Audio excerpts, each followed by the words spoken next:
সাহাবায়ে কেরামের মাঝে কান্নার আওয়াজ।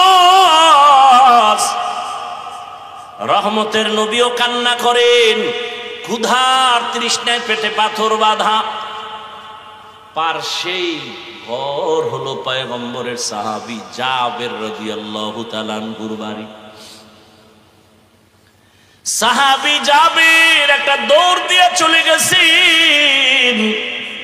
ঘরের মধ্যে গিয়া বিবি সাহেবাকে বললেন, সালামু আলাইকুম ইয়া আহলাল বাইত। ও ঘরওয়ালারা। গিয়া তাড়াতাড়ি বলছে, বিবি রহমতের নবী কান্না করেন, সাহাবায়ে কেরাম কাঁদতেছেন ক্ষুধা সহ্য করতে না পারে, আমাদের ঘরে কোনো খানা আছে কিনা বলো। বিবি বলে, একটা বকরির ছোট বাচ্চা আর কিছু আটা, 2-3 জন চাইলে খেতে পারবে। জাবের রাদিয়াল্লাহু আবার দৌড় গিয়া রহমতের নবীর কানের সাথে মুখ লাগায় হালকা আওয়াজে বললেন, ইয়া রাসূলুল্লাহ, চুপে চুপে আপনার সাথে কথা, যদি আপনি মনে কিছু না নেন, জাবেরের ঘরে যাবেন, দাওয়াত দিতে চাই, 2-3 জনের খানা আছে, যদি একটু কবুল করেন 2-3 জন আপনারা ঘরে আসবেন। জাবেরের কথা কইয়া যখন সারছে, নবী একটা আওয়াজ দিয়ে, ওই সাহাবায়ে কেরামের কাফেলা, জাবেরের বাড়ি আমগো সবার দাওয়াত। হাজারের উপরে সাহাবা। জাবের রাদিয়াল্লাহু আনহু বললেন, মাত্র 2-3 জনের খানা। জাবেরের মাথা গরম হয়ে গেছে, আবার দৌড় গিয়া কয়, বিবি সর্বনাশ, নবী তো আওয়াজ দিয়া সবাইরে দাওয়াত দিছে।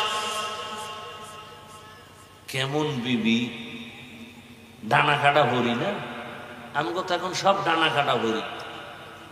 কিরে যুবকেরা, ডানা কাটা পরি বিয়া করবে?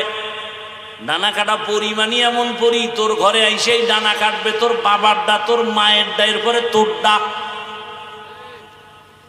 ডানা ডোনা কাইটা তোরে ফকিন্নি বানাইয়া রাস্তায় ফেলাইয়া ও সম্পদ।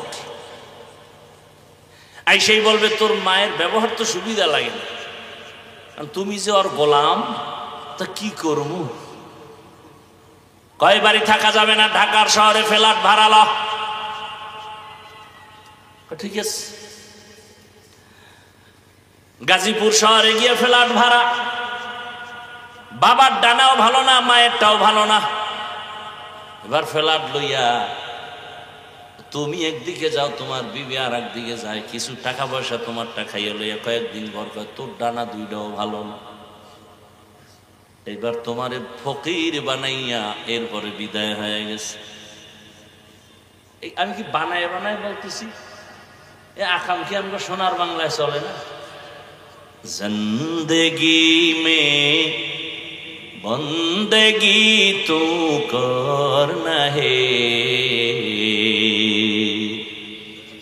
जिंदगी में बंदगी तू करना है, जिंदगी बे बंदगी शर्मिंदा है, जिंदगी बे बंदगी शर्मिंदा है। दुनिया में हो दुनिया का तलबगार न हो,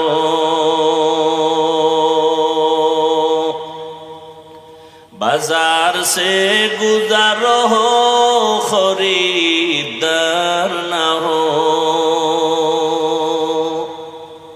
ये दुनिया एक मिसले कागज फूल है, ये दुनिया एक मिसले कागज फूल है, जिंदगी में बंदगी तू करना है,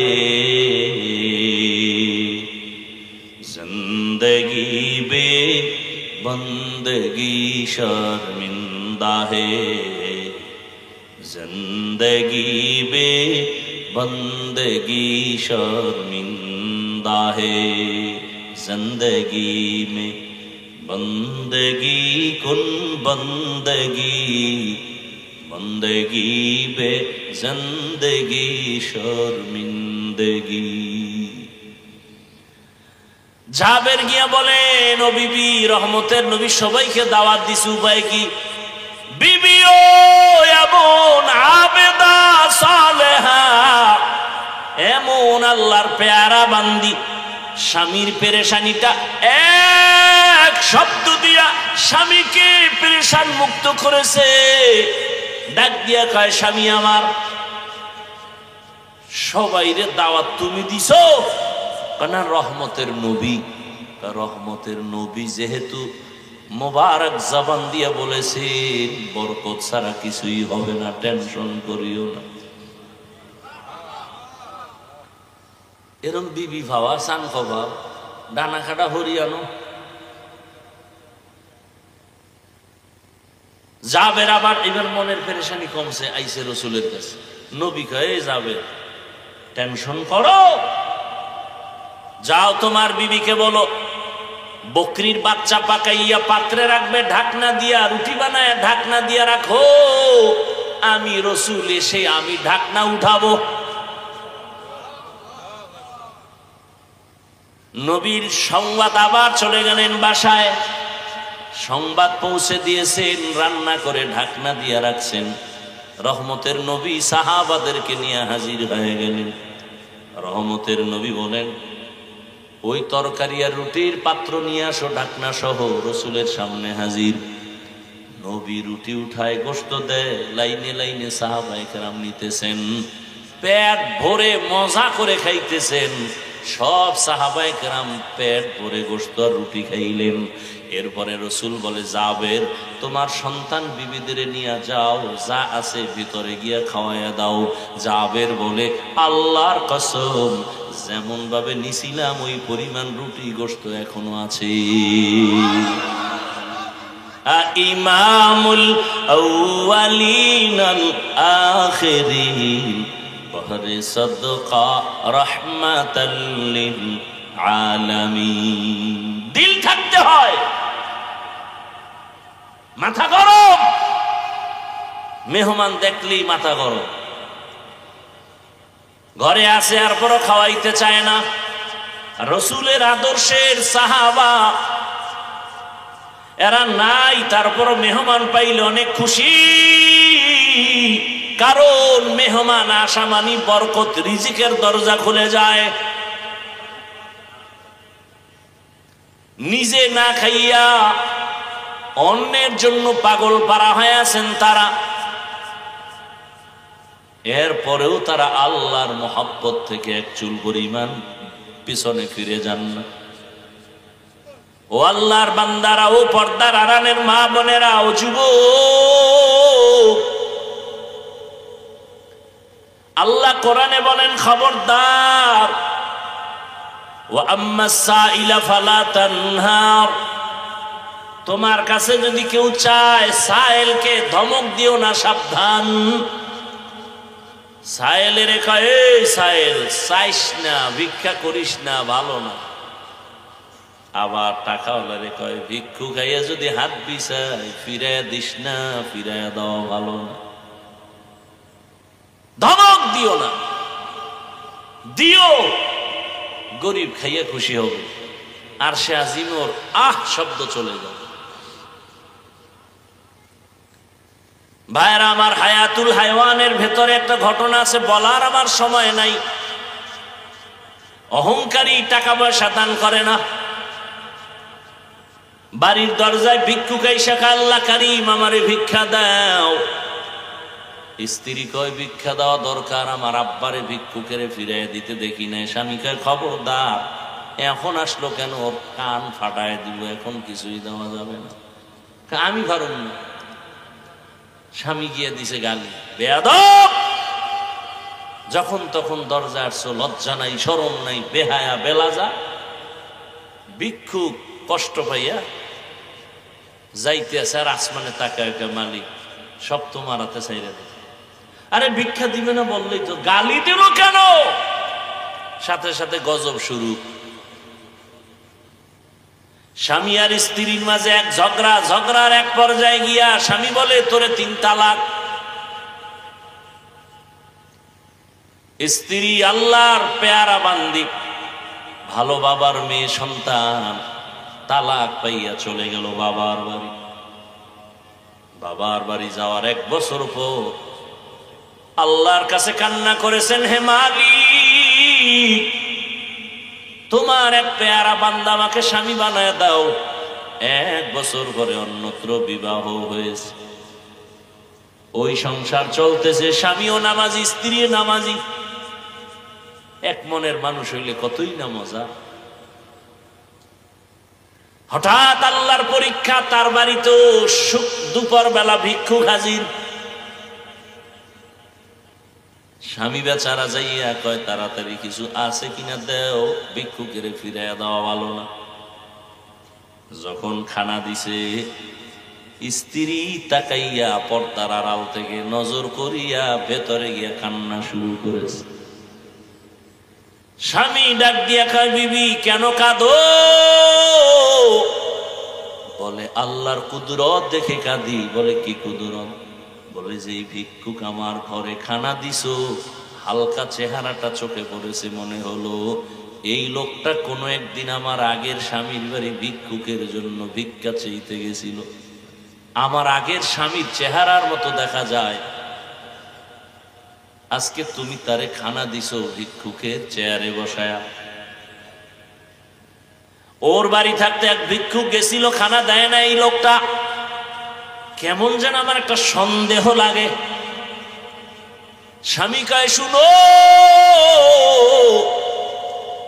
সত্যি তুমি ধরতে পেরেছো তোমার আগের স্বামীর চেহারা? তোমার বাড়ি ভিক্ষুক গেছিল নি? বলে হ্যাঁ। আচরণটা কেমন হয়েছিল? বলে আমার স্বামী আমারও তালাক দিছে, তোমার ওই ভিক্ষুকেরও গালি দিছে। এবার ডাক দিয়ে কয়, ওই দিনে তোমার স্বামী যারে ধমক দিছে, ওই দিনের ভিক্ষুক ছিলাম, আজকের স্বামী আমি, তোমার এই স্বামী সেই দিনের ভিক্ষুক। আমি ওই দিনের ভিক্ষুক, আজ তোমার স্বামী। আল্লাহ পাকের নিয়ামতের শুকর আদায় না করলে আল্লাহ কোরআনে ওয়াদা করেছেন, ওয়ালা ইন কাফারতুম ইন্না আযাবি লাশাদীদ। নিয়ামত ছিনাইয়া নিছেন। চাইছিলাম ভিক্ষা কিছু চাল ডাল, এখন ওই বেঈমানি করার কারণে আল্লাহ পাক এমন হাদিয়া দিছে, চাল ওয়ালা সহ দিয়ে দিছে আল্লাহ আমারে। শুধু চাল ডাল দেন না, ওই ঘরের মালিক তোমার মতো নেককারিনী ব্যক্তিটাকেও আল্লাহ আমাকে ব্যবস্থা করে দিয়েছে। আল্লাহর নিয়ামতের শুকর আদায় করো এবং হালাল পন্থায় উপার্জন করো, ব্যয় করো, বরকত আর বরকত। মুত্তাকিনদের 3 নাম্বার গুণ, আল্লাহর দেয়া সম্পদ আল্লাহর পথে ব্যয় করবে, যাকাত দিবে ঠিক মতো, নফল দান সদকা করবে। যত বেশি করবে তত সম্পদ বাড়বে। একজন সাহাবী নবীর এসে কয়, ইয়া রাসূলুল্লাহ, আমি একটু গরিব তো, একটু দোয়া যদি করতেন আমার সম্পদ বাড়ো। নবী কয়, না না না না, দোয়া করা যাবে না, যাও, করলে ঝামেলায় পড়বা। গেছি গা, নবী কইছে। কয়েকদিন পর আবার আইছে, ইয়া রাসূলুল্লাহ, আবার একটু দোয়া করো। নবী, না না না, দোয়া করলে তুমি বিপদে পড়বা। শুনে না, কিছুদিন পর আবার, ইয়া রাসূলুল্লাহ, একটু দোয়া করেন আমি যেন ধনী হয়ে যাই। নবীর দোয়া তো কবুল। নবী দোয়া করে দিছেন, সম্পদ বাড়তেছে বাড়তেছে বাড়তেছে, এমন বাড়তেছে যে তাকবীর উলা ছুটে না, হ্যাঁ জামাতেই আয়। কিছুদিন পর নামাজ পরে একা একা। বড় কঠিন হালাত। এজন্য আমাদের আকাবিরিন যারা উলামায়ে আহলে হকরা বলতেন, কার সম্পদ রহমত আর কার সম্পদটা গজব বুঝবা কেমনে? যার সম্পদ হালাল ভাবে আসবে, দান সদকা করলে ভালো লাগবে, অন্তরে বাধা না, সবাই দান করবে। মনে করিও তোমার সম্পদ রহমত, তোমার সম্পদ তোমাকে ইবাদতে বাধা দেয় না, তোমার সম্পদ নামাজ নষ্ট করে না, তোমার সম্পদ তোমার জিকির নষ্ট করে না, তেলাওয়াত নষ্ট করে না। এটা তোমার জন্য রহমত। আর যদি সম্পদের কারণে নামাজ ঠিক নাই, রোজা ঠিক নাই, তেলাওয়াত ঠিক নাই, এ সম্পদ তোমার জন্য গজব।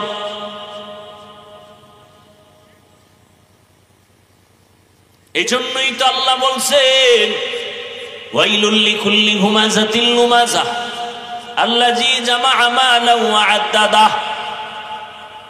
আরে যারা গীবত শিকায়াত করে, মানুষের নামে বদনাম বলে, বানায় বানায়, এদের জন্য ওয়াইল নামক জাহান্নাম। আর একদল কারা কয় মাল কামায়, খালি মাল। আল্লাযী জামাআ মালান ওয়া আদ্দাদা, মাল বানায়, বাড়ায় আর গণনা করে, কমলো কত বাড়লো কত। আর কি কয় ইয়াহসাবু আন্না মালাহু আখলাদা, এই মাল কখনো ধ্বংস হবে না, আমারে বাঁচাবে মালে। আল্লাহ কয় কাল্লা, কখনো না, বরং এই সম্পদ লায়ুমবাযান্না ফিল হুতামা, হুতামা নামক জাহান্নামে নিবে তোকে এই সম্পদ। নবী জানেননি? মা আদরাকা মাল হুতামা, হুতামা নামক জাহান্নাম কেমন? আল্লাহ নিজেই জবাব দিয়া বলেন নারুল্লাহ, আমি আল্লাহর আগুন। অর্থাৎ আমি আল্লাহ যত বড়, আমার আগুনের তাপমাত্রাও তত বড়। সহ্য করা যাবে না রে বাবা। ও আল্লাহর বান্দারা, ধনী ভাইদেরকে বলবো, আপনার অর্থের মধ্যে গরিবের হক যথাযথ আদায় করবেন। সন্তানের হক, স্ত্রীর হক, প্রতিবেশীর হক আদায় করবেন। আল্লাহ আপনার সম্পদ জীবনে নষ্ট করবেন না, আল্লাহ আরো বাড়ায় দিবেন। হঠাৎ একজন ব্যক্তি কোটি টাকার মালিক, ঢাকার শহরে তার বড় ফ্যাক্টরি, বড় অফিস, কথার কথা, হঠাৎ করে খবর আসছে আপনার একটা মালবাহী জাহাজ সমুদ্রে ডুবে গেছে। ওই লোকটা ঢাকা বইয়া শুই না বলে আল্লাহর কসম আমার মালবাহী জাহাজ ডুবে নাই। অবশ্যই ডুবছে, কারণ অবশ্যই ডুবে নাই, কসম আল্লাহ। কথা এবার চোখে দেখো, যাও খবর টবর নিয়ে দেখে অন্য জাহাজ ডুবছে, এইটা ডুবে নাই। এখনকার ভাই তুমি না দেখে কসম খাইলে কেমন? রসুলের তাবিজ লাগাননি আছে আমার ভিতরে। রসুলের তাবিজ কি? যারা যাকাত দিবে ঠিক মতো তাদের মাল আল্লাহ ফেরেশতা দিয়া হেফাজত করবেন। আমি পাই পাই করে হিসাব করে যাকাত দেই, আল্লাহ আমারটা নষ্ট করবেন না। সাহাবী ফজরের নামাজ পড়ে একটু রেস্ট নিয়া বাজারে গেছেন, হঠাৎ করে খবর আসছে তোমার বাড়ির মধ্যে আগুন লাগছে, আরো বাড়ি পুড়তেছে। সাহাবী কসম খাইয়া কয় আল্লাহর কসম আমার ঘরে আগুন লাগে নাই। পুরো গ্রাম শেষ, তোমার ঘরে লাগে না, কথা কসম লাগে নাই। খোঁজ নিয়ে দেখে ডানের বাড়ি নাই, আগুনে শেষ, বামেরটাও নাই, আগুনে শেষ। সাহাবীর বাড়ি এখনো পিওর ভাবে অক্ষত। দৌড়াইছে, ভাই তুমি কসম খাইলে কেমনি? রসুলের তাবিজ লাগানো আমার। ফজরের পরে, মাগরিবের পরে রসুল বলছেন এই দোয়াটা পড়লে আল্লাহ ফেরেশতা দিয়া তার বাড়িঘর হেফাজত করবে।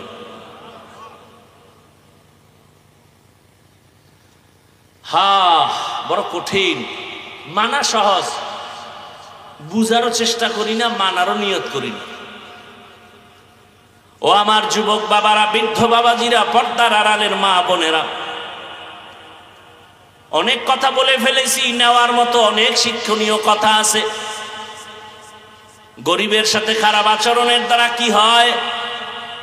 ওই নেয়ামত পাইছিল একটা নেককারিনী বিবি, পাইয়া স্বামীর আচরণ খারাপ, আল্লাহ তার নেয়ামত ছিনায় নিলেন। সায়েলকে ধমক দেওয়া যাবে না। এরে আম্মা জান, ও যুবক বাবারা, আল্লাহর দেওয়া সম্পদ আল্লাহর পথে দাও। যা পারো, 1 টাকা পারো, 8 আনা পারো, মাদ্রাসায় দাও, মসজিদে দাও। আমি হাফিজুর রহমান মাওলানা হইয়া যত সওয়াব আল্লাহ দিবেন, আমারে যারা লেখাপড়ার জীবনে কিতাব দিছেন, জামা দিছেন, টাকা পয়সা মহব্বতে হাদিয়া দিছেন, তারা আলেম না হইলেও আল্লাহর পক্ষ থেকে আমার সমপরিমাণ বরকত পেয়ে যাবে। অতএব আমি আপনাদের কিন্তু একবারও এতক্ষণ বয়ানে বলি না আপনারা সবাই আমার মতো হুজুর হইয়া যান। একবারও বলি না আপনারা স্কুল ছেড়ে কলেজ ছেড়ে মাদ্রাসায় যান, তাবলিগে যান, পীরের কাছে যান। বরং আমি শেষ 2-4 মিনিট বলে যাই, যুবক বাবারা স্কুলে পড়ো আলহামদুলিল্লাহ, কলেজে পড়ো আলহামদুলিল্লাহ, ও চাকরিজীবী ব্যবসায়ীরা চাকরি করেন, ব্যবসা করেন, দোয়া করে গেলাম। স্কুলে পড়েন, ডাক্তার হন, প্রফেসর হন, ইঞ্জিনিয়ার হবেন, বাধা নাই, দোয়া করে গেলাম। তবে একটা অনুরোধ করলাম, ডাক্তার হইয়েন, বেয়াদব হইয়েন না, ইঞ্জিনিয়ার হবেন, বেয়াদব যেন না হন, সাবধান। বলবেন হাফিজ ভাই এটা কেমন কথা? ডাক্তার হব, ইঞ্জিনিয়ার হব, বেয়াদব হব না, কথার ব্যাখ্যা হলো 3 জায়গায় বেয়াদবি করবা না, করলেই মরার আগে জীবন পঙ্গু। 1 নাম্বার জায়গা পিতামাতা, মা বাবার সাথে বেয়াদবি করলে জীবন ধ্বংস, কোনো সন্দেহ নাই। 2 নাম্বার জায়গা শিক্ষক। আমি হাফিজুর রহমানের মা বাবায় দোয়া করছেন, আল্লাহ সম্মান দিছেন, কিন্তু আমি যে বয়ান করি আমার মা বাবায় বসাই আমারে বয়ান শিখায় নাই, আমাকে বয়ান শিখাইছেন আমার শিক্ষক, আমার উস্তাদরা। কথা ঠিক না? অতএব শিক্ষকের অবদান অনেক বেশি। আর 3 নাম্বার জায়গা ওলামায়ে কেরাম, মুরব্বী, এদের দোয়া আর নেক নজরের দ্বারা আল্লাহ পাক কথার মধ্যে আকর্ষণ বাড়ায় দিছেন। কারণ আল্লাহর ওলি যারা, আল্লাহর পেয়ারা বান্দা মুত্তাকি যারা, তাদের নজরে পাওয়ার আছে, কথায় পাওয়ার আছে। এজন্য যারা আলেম ওলামার সাথে বেয়াদবি করে এরা মরার আগেই ধ্বংসের পথে চলে যায়, চরিত্রের আর ভালাই হয় না। ও যুবক বাবা, এবার চিন্তা করে এটা কেমন করে সম্ভব? ডানে বামে একটু চোখ বুলাইয়া দেখো, তোমার মতো কত যুবক স্কুলে পড়ে, কলেজে পড়ে, 5 বেলার নামাজও পড়ে, সত্য কথা সাক্ষী দাও আছে না নাই? আর কোনো ওয়াজের দরকার নাই। নিজের বিবেকরে জিজ্ঞাসা করো, তোমার কপালে কার অভিশাপ লাগছে, তুমি কেন পারো না? কোনো ওয়াজের দরকার নাই, শুধু এই 1 মিনিটের ওয়াজটা কাজে লাগাও। তোমার মতো যুবক RAB, army, police, BDR, general লাইনের মানুষ রাস্তায় গাড়ি চালায়, নামাজ পড়ে, জমিনে কৃষিকাজ করে, নামাজ পড়ে। তোমার মতো জেনারেল লাইনের বান্দা কলেজে পড়ে, পাগড়ি মাথায়, ঢাকা কলেজে গিয়া দেখো, বড় দাড়ি বড় জামা পরে কলেজে ক্লাস করে, বলো তুমি কেন পারো না? তোমার মতো যুবক জেনারেল লাইনের শ্রমিকের কাজ করে, নামাজ ছাড়ে না, বলো তুমি কেন পারো না? তোমার মতো যুবক জেনারেল লাইনে থাকিয়া জীবনে মাদ্রাসায় যায় নাই, আলিফ বাতাও পড়ে নাই, এমন যুবক সন্তান দাড়িওয়ালা নামাজি, ব্যবসা করে, চাকরি করে, ওসি, ডিসিএসপি, এমপি, মন্ত্রী নাই। তোমার কপালে কার বরদোয়া লাগছে বলো? তোমার কপালে অবশ্যই কারো বরদোয়া লাগছে, না হয় তুমি পারো না কেন? হেডম দেখাও। কিসের হেডম? কপাল পুড়ে গেছে, কপাল পুড়েছে, কিসের হেডম দেখাও? তোমার উপরে মা বাবার বরদোয়া লাগছে, না হয় শিক্ষকের বরদোয়া লাগছে, না হয় কোনো আল্লাহর ওলির বরদোয়া লাগছে। কারণ পয়গম্বর বলেন, বাইনাল আব্দি ওয়া বাইনাল কুফরি তারকুস সালাহ। মুমিন আর বেঈমানের মাঝখানে ব্যবধান নামাজ।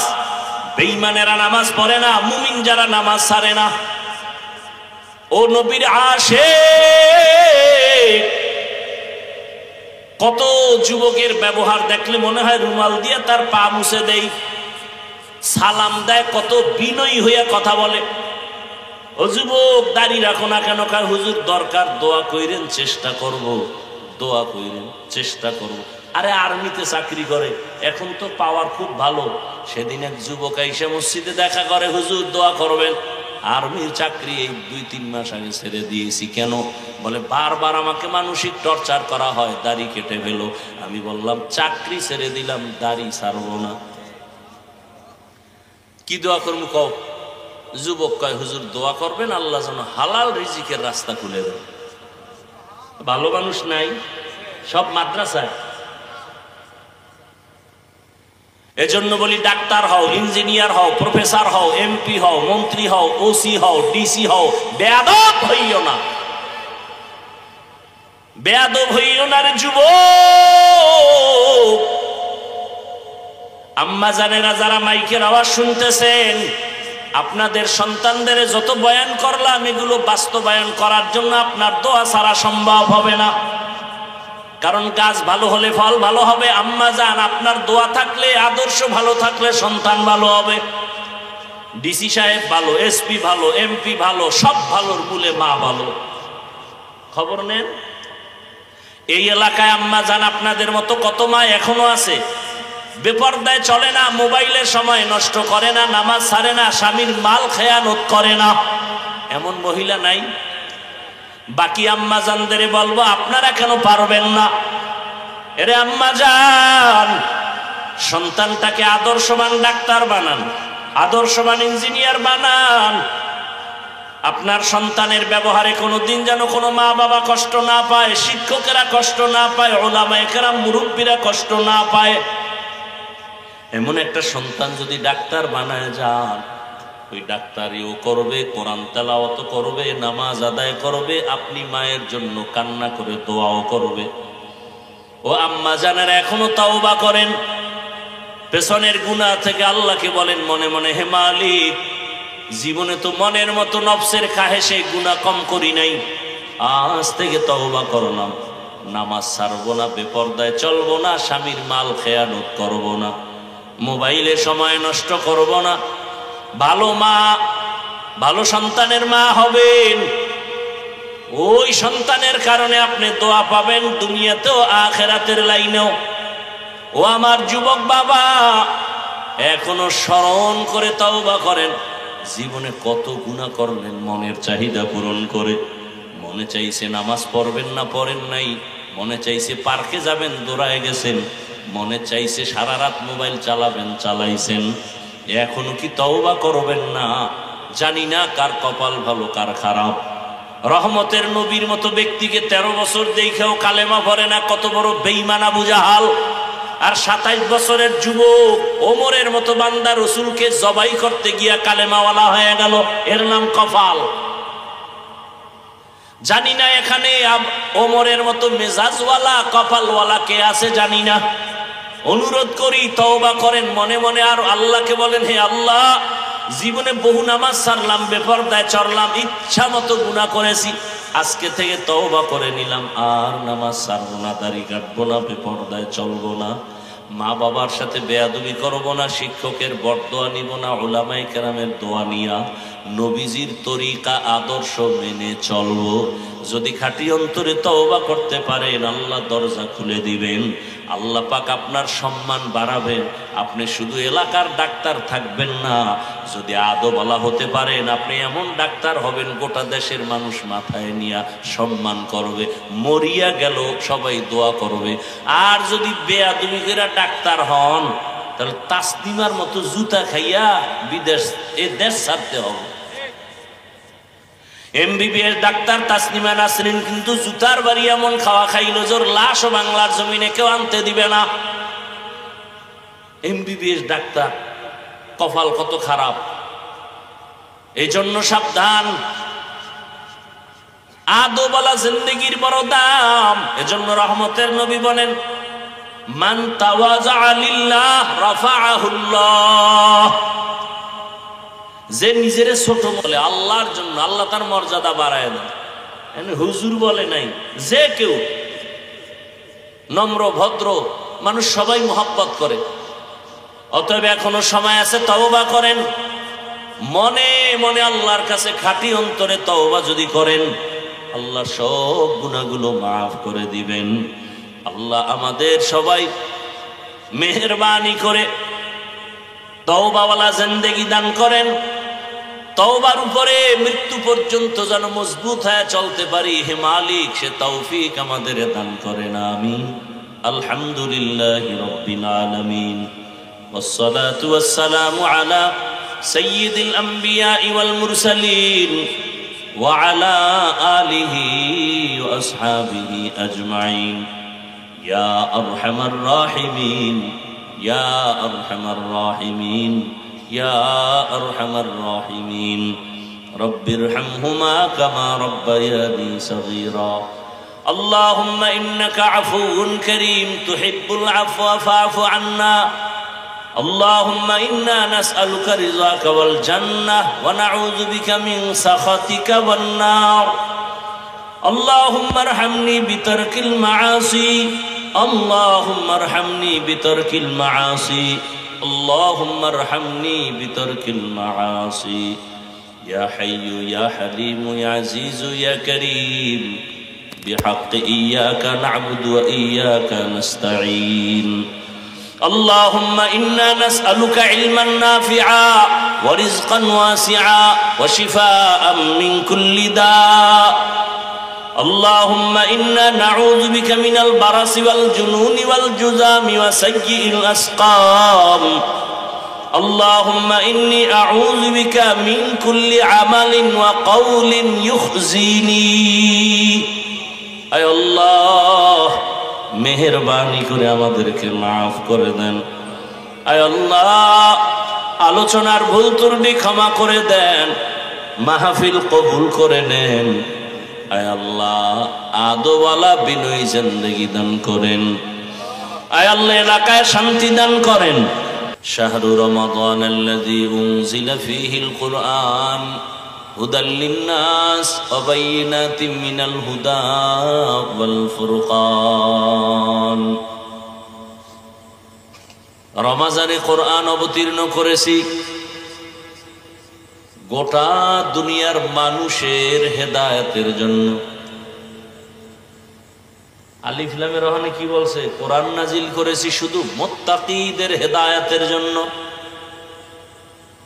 আর এখানে বলেন না সারা দুনিয়ার মানুষের হেদায়েতের জন্য কোরআন অবতীর্ণ করেছে এখানেও প্রশ্ন সারা দুনিয়ার মানুষের জন্যই যদি কোরআন হেদায়েত দিয়ে থাকে সারা দুনিয়ার মানুষ কেন হেদায়েত পাইল না আরে সারা দুনিয়া বাদদানি ভ্যান্ডেলিটি ভাইছেন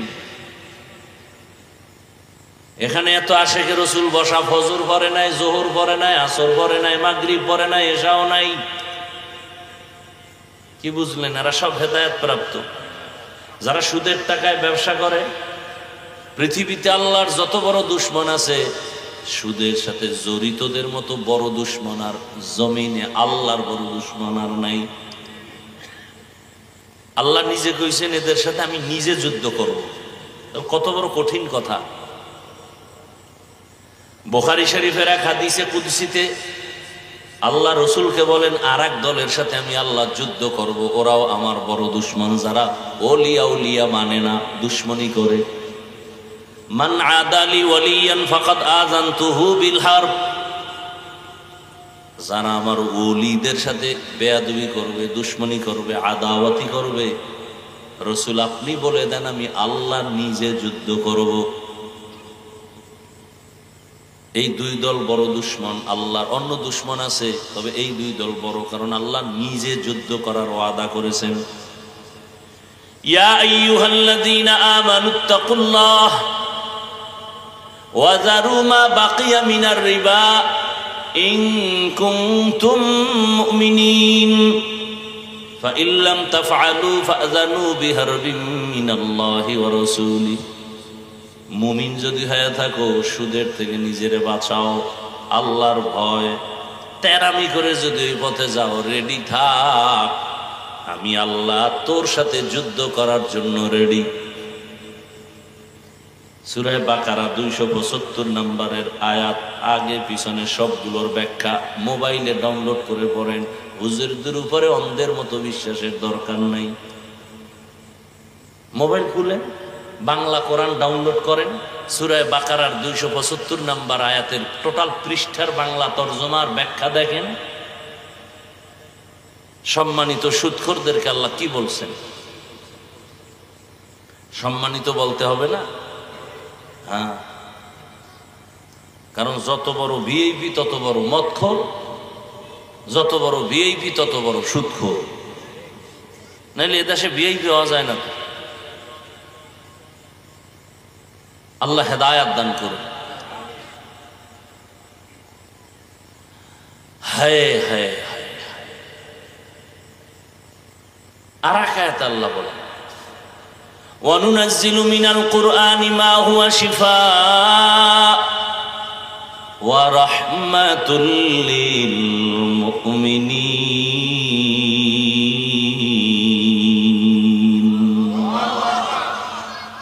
আমি আল্লাহ কোরআন থেকে বারবার অবতীর্ণ করলাম ঔষধ। কি ঔষধ সেবন করে সুস্থ মানুষ না অসুস্থ? তাহলে দুনিয়ার সব মানুষ অসুস্থ। আল্লাহ কয় অসুস্থতার রোগীর জন্য ঔষধের নাম কোরআন। ওয়ানুনাজ্জিল, আমি বারবার অবতীর্ণ করেছি ঔষধ। মুমিনের জন্য কোরআন বড় এক রহমতের চাদর। দুনিয়ার সব মানুষ কেন রোগী? বলে দুনিয়ার মানুষ রোগী হওয়ার কারণ হলো এদের ঈমান নাই। ঔষধ হলো কোরআন। যাকে ঈমান আছে আর কি রোগী? কাহা কেন? ঈমান আছে আমল নাই। এরকম ঈমানদারের দুনিয়ায় নাই। তাহলে বোঝা গেল তার আমল না থাকার রোগী। ঔষধ কোরআন। কেমন ঔষধ? ইন্নামাল মুমিনুনা আল্লাযীনা ইযা যুকিরাল্লাহু ওয়াজিলাত কুলুবুহুম ওয়া ইযা তুলিয়াত আলাইহিম আয়াতুহু যাদাতহুম ঈমানা ওয়া আলা রাব্বিহিম ইয়াতাওয়াক্কালুন।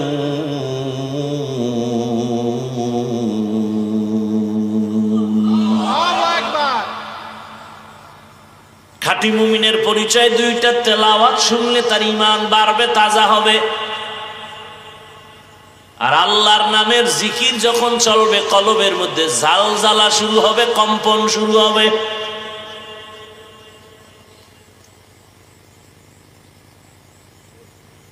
তাহলে কোরআন ঔষধ ঈমানদারের জন্য। কেন? বলি ঈমান আছে আমল নাই। আমল লাগবে নি? বলেন বলেন। লাগবে। লাগবে মানে আমলের জন্যই তো আল্লাহ পাঠাইছেন। দলিল আল্লাযী খালাকাল মাউতা ওয়াল হায়াতা লিয়াবলুয়াকুম আইয়ুকুম আহসানু আমালা ওয়া হুয়াল আজিজুল গফুর।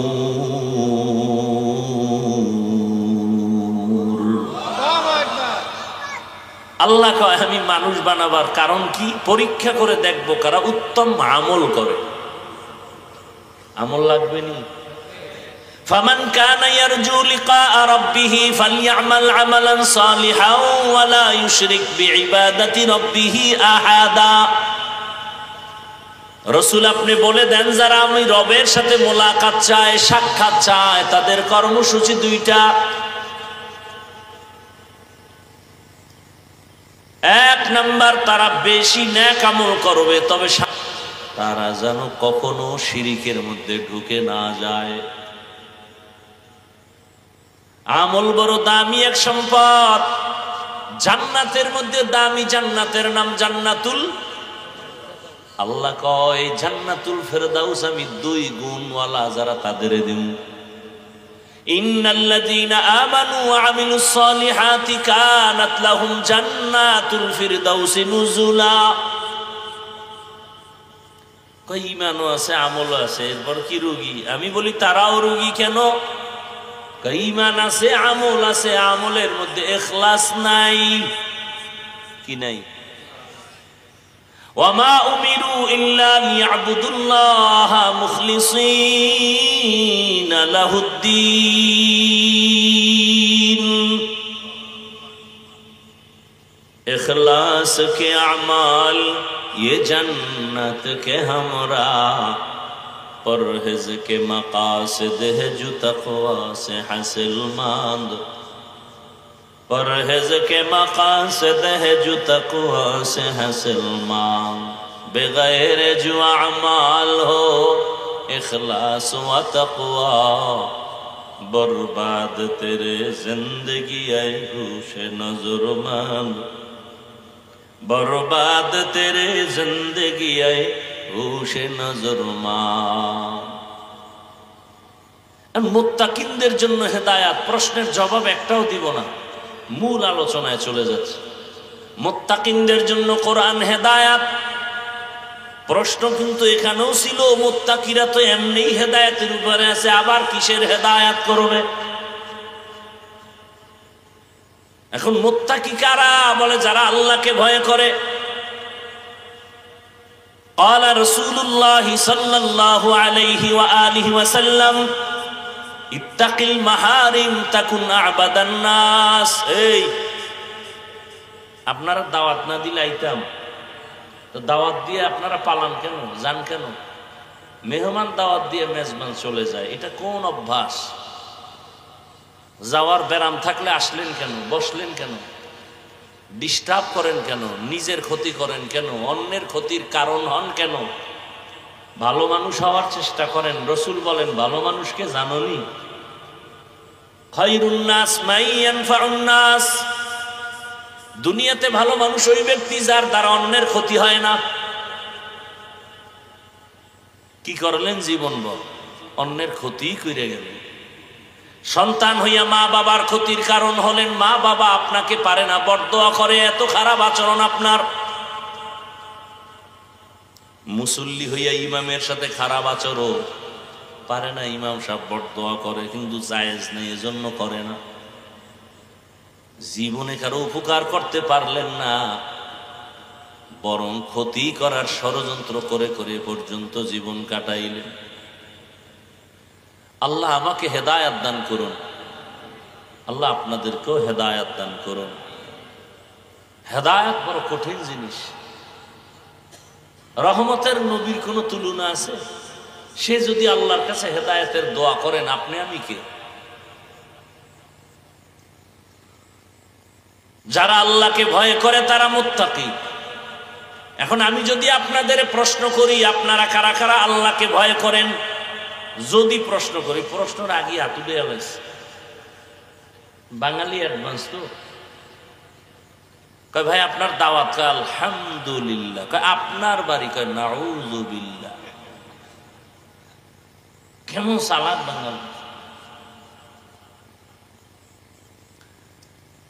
যারা আল্লাহকে ভয় করে, যদি প্রশ্ন করি আপনারা কারা কারা আল্লাহকে ভয় করেন? বাঙালি বড় চালাক, দু হাত শুধু উঠাবে না, পারলে পাও দুটা উঠায় বলবে আমরা 4 হাত পায়ে আল্লাহরে ভয় করি, হুজুরদের থেকে আমরা বেশি ভয় করি। অথচ আল্লাহর বান্দা ঠিক মতো নামাজ পড়ে না, পর্দা করে না, হালাল খায় না, রিজিকের মাঝে হারাম ঢুকানো, জবানটা মিথ্যা কথার দ্বারা নাপাক, মোবাইলটা হাতে নিয়ে বেগানার চেহারা দেখে চোখ দুইটা নাপাক, অন্তর নাপাক, হাত নাপাক, কান নাপাক, ঠোঁট নাপাক। অথচ বলে আমি আল্লাহকে ভয় করি, আসলে ভয় কি জিনিস বুঝেই না। সন্তান মা বাবাকে ভয় করে, তার প্রমাণ কি? বলে মা বাবার সামনে সন্তান অন্যায় করে না। কেন? বলে মাইরের ভয়। ছাত্র শিক্ষকের সামনে অন্যায় করে না, কেন? বলে মাইরের ভয়। ঠিক যারা আসলেই আমার আল্লাহকে ভয় করবেন, ওই বান্দা বান্দি কখনো আমার আল্লাহকে অসন্তুষ্ট করে কোনো গুনার কাছে যাবে না। যদি যায় বোঝা গেল ভয়ের পার্সেন্ট নাই বললেই চলে। এবার আল্লাহ কয়, রসুল আপনি বলে দেন, ওর মধ্যে কিলাকিলির দরকার নেই, আমি লাইন করে দিতেছি। আসলে কে ভয় করে কে করে না আমি বলে দিচ্ছি। আমি ডাইরেক্ট বলে দিলাম, দুনিয়াতে তাকাইয়া দেখো, যাদের মধ্যে 6টা গুণ আছে, প্রমাণ হবে তারা পিওর আল্লাহকে ভয় করে, তারা মুত্তাকি, তারা বিনা হিসাবে জান্নাতি। ঝামেলা শেষ। তোমরা তাকায় তাকায় দেখবে 6টা গুণ যাদের মধ্যে পাইবা, তারা পিওর মুত্তাকি, তারা পিওর আল্লাহকে ভয় করে, তারা পিওর বিনা হিসাবে জান্নাতে যাবে। এইবার 6 গুণ কি? এই 6 গুণ অর্জন করলে দুনিয়াতে আরো 6টা পুরস্কার দিব নগদ, আখেরাতে দিব 2টা। কি কি? সারা রাত শেষ করলেও শেষ হবে না এই গুণের কথা বলে। আখেরাতের 2 পুরস্কার, দুনিয়াতে 6টা, টোটাল 8টা। আখেরাতের প্রথম পুরস্কার বিনা হিসাবে জান্নাত, আখেরাতে দ্বিতীয় পুরস্কার পর্দা ছাড়া ডাইরেক্ট আল্লাহর সাথে হবে মোলাকাত। আর দুনিয়াতে কয়টা? ছয়টা। এই 6 পুরস্কার পাবে কারা? যারা বিড়ি টানে, যাদের মধ্যে 6 গুণ পাওয়া যাবে। 6 গুণ বলতেছি আপনাকে বাড়ির দ্বারের বয়ান। আল্লাযীনা ইউমিনুনা বিল গায়ব ওয়া ইউকিমুনাস সালাহ ওয়া মিম্মা রাযাকনাহুম ইউনফিকুন ওয়াল্লাযীনা ইউমিনুনা বিমা উনজিলা ইলাইকা ওয়া মা উনজিলা মিন ক্বাবলিক ওয়া বিল আখিরাতি হুম ইউকিনুন। 6 গুণ হয়ে গেল। এদের পরিণাম ফল কি? উলাইকা আলা হুদাম মির রাব্বিহিম উলাইকা হুমুল মুফলিহুন।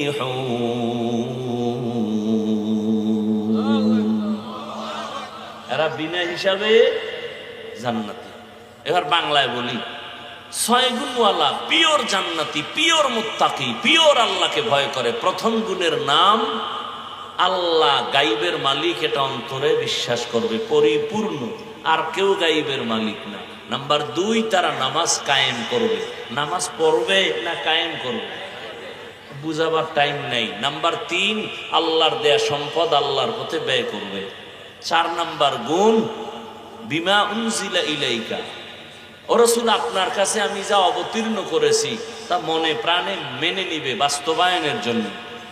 ওয়ামা উনজিলা মিন ক্বাবলিক, 5 নাম্বার আপনার পিছনে যারা গেছে নবীদের উপরে যা দিছি কিতাবাদি, এগুলোর উপরও তারা বিশ্বাস রাখবে মজবুত। 6 নাম্বার কিয়ামত হবে, আমার আদালত কায়েম হবে, সেই দিনটার কথাও অন্তরে চূড়ান্তভাবে বিশ্বাস করবে। এই 6 গুণওয়ালারা পিওর মুত্তাকি, পিওর বিনা হিসাবে জান্নাতি।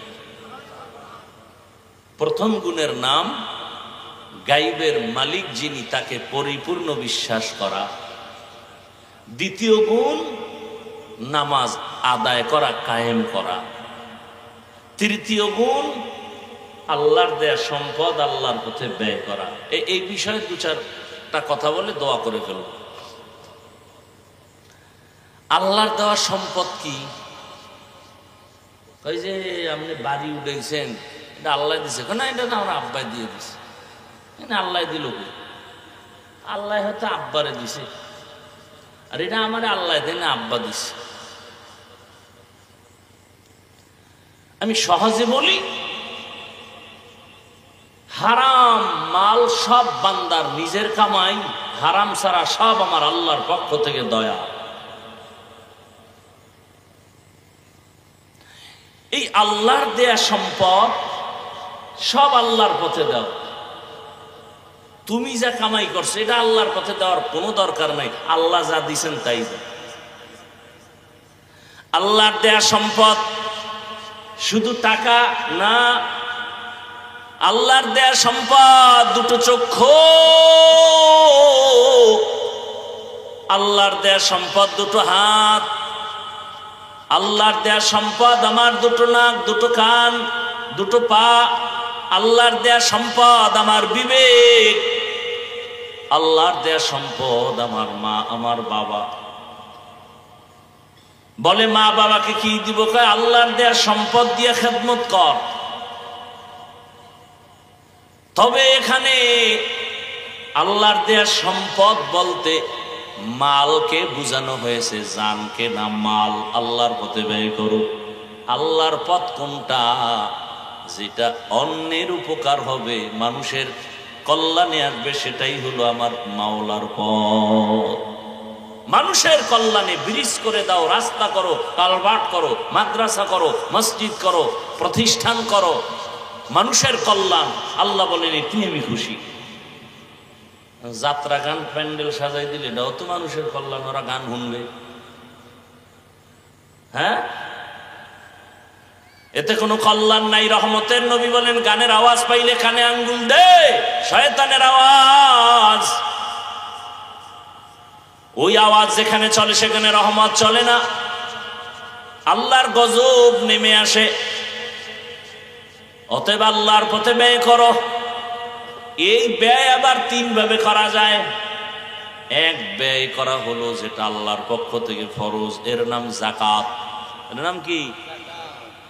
দ্বিতীয় ব্যয় করা ওয়াজিব, ওটাও করতে হবে, না এগুলো হবে। যেমন ঈদের দিন সদকা ফিত্র, সদকা ফিতির দিই আমরা, ওই যে রমাজানে ঘোষণা দেয় ইসলামী ফাউন্ডেশন এত টাকা করে সদকা দিতে হবে, এটা ওয়াজিব। আর বাকি সব দান হলো নফল। দান সদকা করো নফল, ফজিলত অনেক বেশি। তবে সীমাবদ্ধতার মধ্যে থেকে করতে হবে। নবীজি মসজিদে নববীতে বসে আছেন, একটা ছোট বাচ্চা এসে বলে আমার আম্মু আমাকে পাঠাইছে একটা জামা দিবেন। নবীজি বলে আমার গায়ে একটা জামা আছে, এটা ছাড়া আর নাই। বাচ্চা চলে গেছে, ঘুইরা আবার আসছে, আপনার গায়ে যেটা আছে এইটা চাইছে। নবীজি কেমন হৃদয়ওয়ালা, রসুল নিজের গায়ের জামাটা খুলে দিন। বাচ্চা লয়ে গেছে, নবী খালি গায়ে বয়ে রয়েছে। বেলাল আসছে আজান দিতে, রসুলকে দেখে লজ্জায় অন্য দিয়ে গেছে। জিবরাইল আয়াত নিয়ে হাজির, সূরা বনী ইসরাঈল। রহমতের নবী এত বেশি দান করবেন না যেই দানের কারণে আপনাকে লজ্জা পেতে হবে। সব দিয়ে যদি নিজে খালি হয়ে থাকেন তো লজ্জা। আবার এত পরিমাণ হাতকে আটকায় রাখবেন না যে মানুষ আপনাকে কৃপণ বলবে, এটাও বড় খারাপ।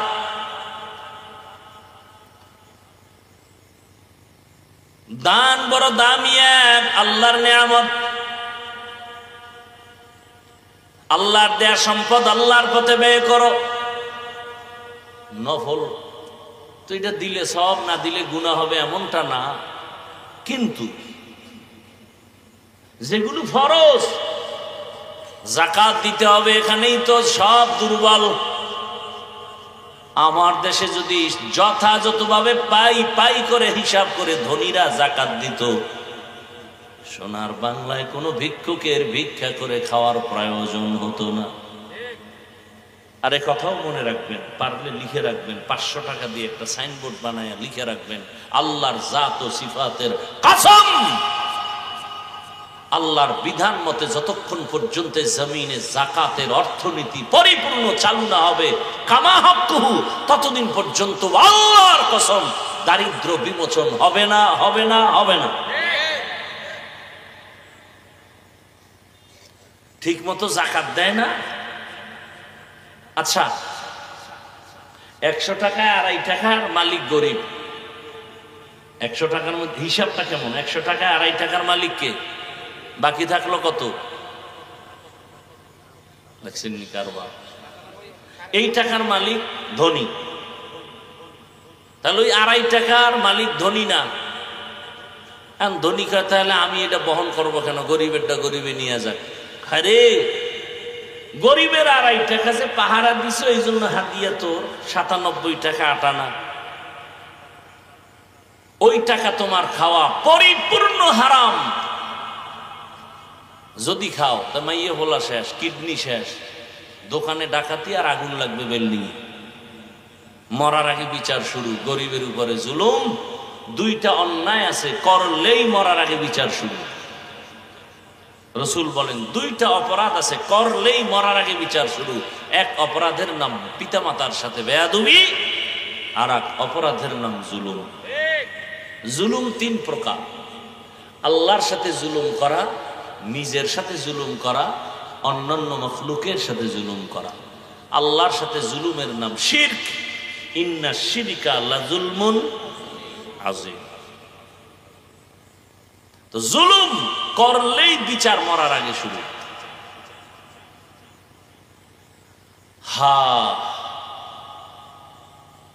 গরিবের হক 2.5 টাকা,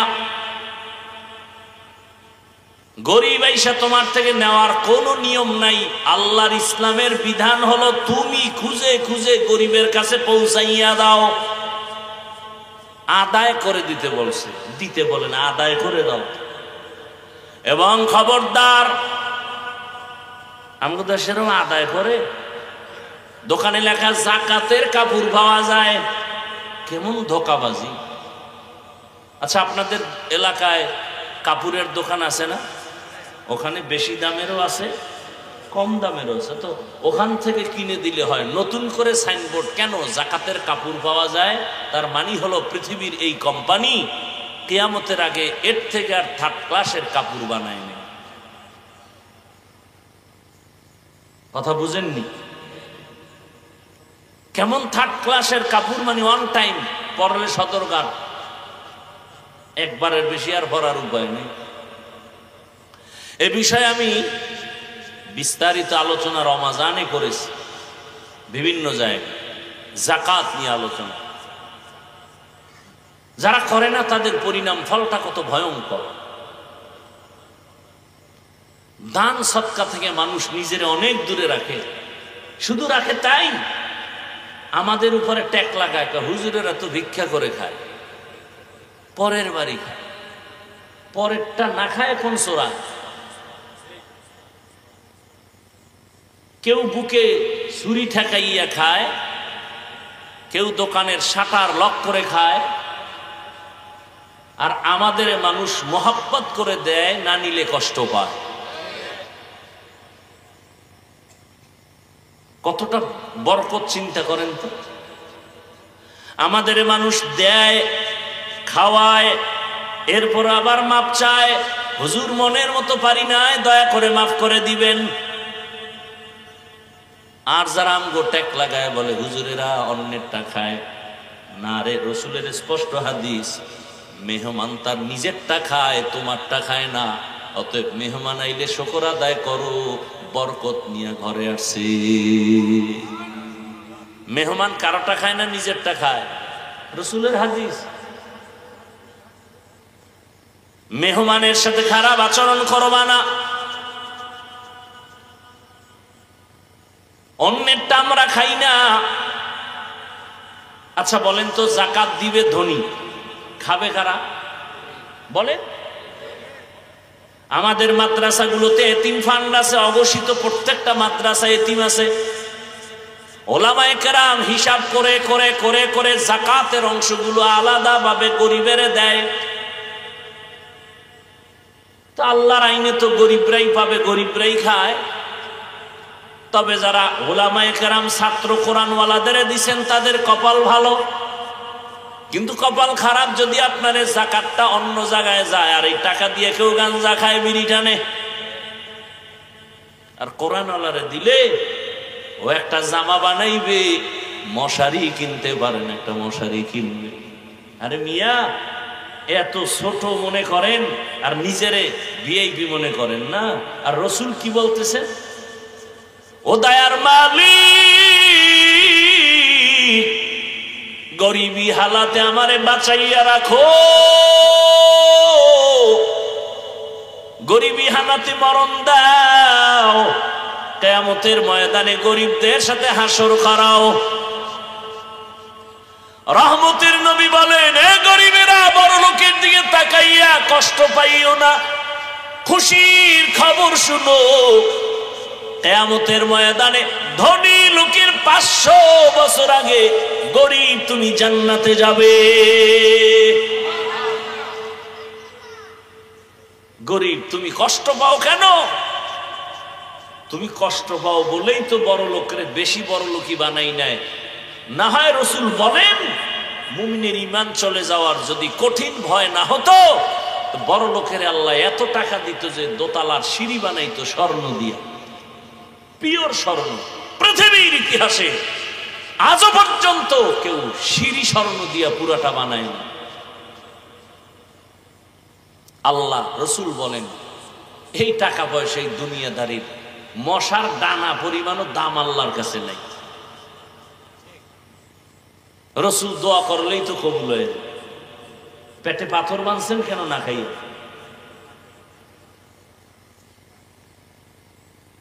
এরে আল্লাহর বান্দা,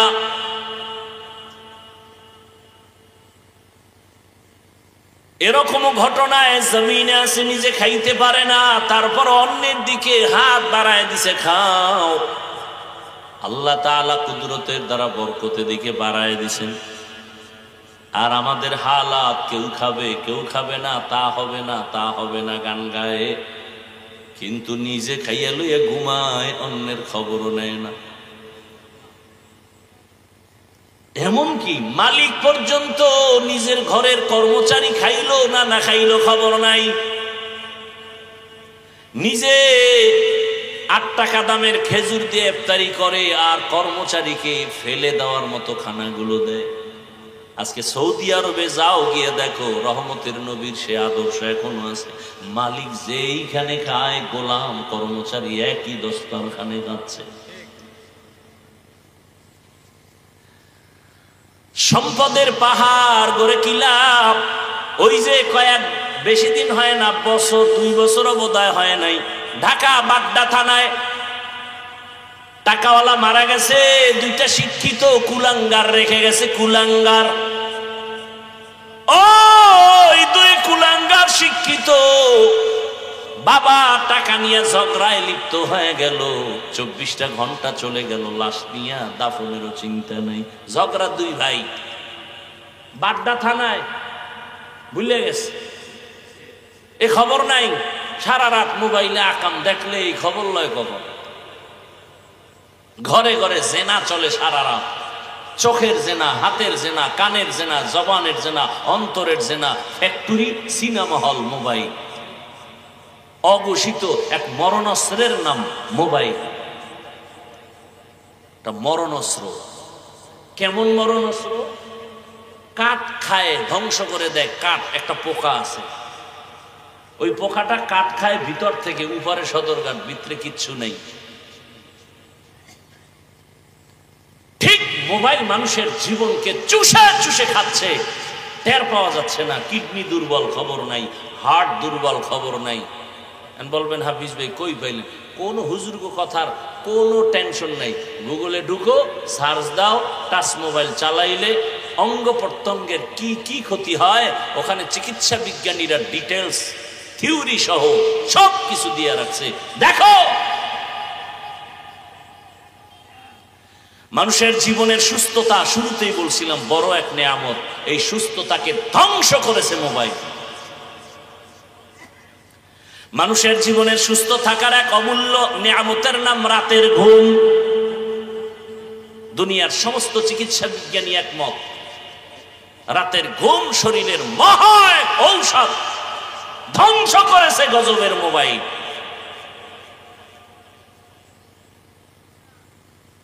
আল্লাহ হেদায়েত দান করুন। এখন রাতের দিন বানাইছে, দিনের রাত বানায় ঘুমায়। রাতের 1 ঘন্টার ঘুম দিনের 10 ঘন্টার ঘুমেও বরকত হবে না। আল্লাহ বানায় দিছেন, মোবাইলওয়ালা ক্যাটালগ দিয়ে দিছে, মোবাইল কিভাবে চালাইলে সুন্দর থাকবে। বানানোওয়ালা খালেক কোরআন আর সুন্নাহ দিয়ে দিছেন ক্যাটালগ, মানুষ কিভাবে চললে শান্তি পাবা। ওয়াজআলনাল লাইলা লিবাসা ওয়াজআলনান নাহারা।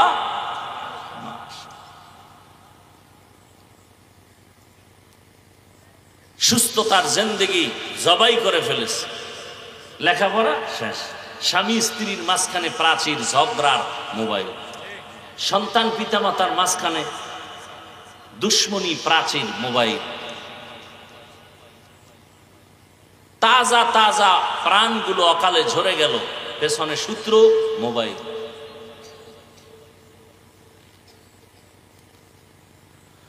আল্লাহ মোবাইলের গুনাহ থেকে আমাদেরকে হেফাজত করেন। রহমতের নবী আমার মদিনাতুল মুনাওয়ারার পাশে যুদ্ধ হবে, খন্দকের যুদ্ধ। রাসূল নিজে গর্ত খনন করলেন, পরীক্ষা খননে কাজে লেগে গেলেন। সাহাবায়ে কেরাম ও রাসূলের সাথে কাজ করে, নবী নিজে কাজ করে, পাথরগুলো উঠায়। ওদিকে কঠিন রোদের তাপ, বালুকাময়, সহ্য করা যায় না। নবী নিজে কাজে নেমে গেলেন। কয়েকজন সাহাবা নবীর সামনে আসছে, আসলে তারা মূলত সাহাবা না, অন্তরে নেফাকি ভরা। রহমতের নবীর সামনে এসে বলেন, ইয়া রাসূলুল্লাহ, একটু যদি অনুমতি দেন, রুখসত দেন, বাড়ি যাব, বা পাহারা দেওয়ার কেউ নেই, আমার বউ একা। আর একজনে কয় আমার বাড়ি অসুস্থ যেতে হবে, এভাবে অজুহাত পেশ করে। নবীর দিল রহম দিলওয়ালা, দয়ার নবী, মায়ার নবী, ছুটি দিবেন ভাব।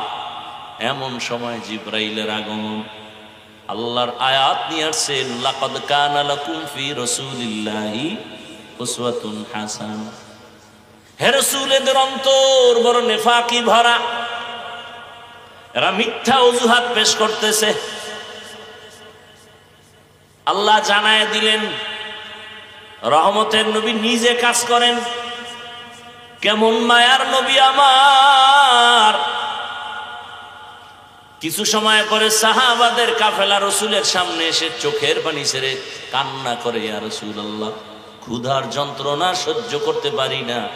জামাটা উঠাইয়া পেটটা দেখাইতেছে, পেটের মধ্যে পাথর বেঁধে রাখছে ক্ষুধা নিবারণের জন্য। নবীরে দেখায় আর কাঁদে। নবীকে মনে করছে আমি খাইয়ে লইয়ে কাম করতেছি আর তোমরা কষ্ট করো। কেমন সরল আর দয়ার নবী আমার! রহমতের নবীও জামাটা উঠাইয়া পেট দেখাচ্ছেন। তাকায় দেখে সাহাবাই, ও নবী বলে তোমরা না খাইয়া ক্ষুধার কারণে পাথর বেঁধেছো একটা, আমি মুহাম্মদ বেঁধেছি দুইটা।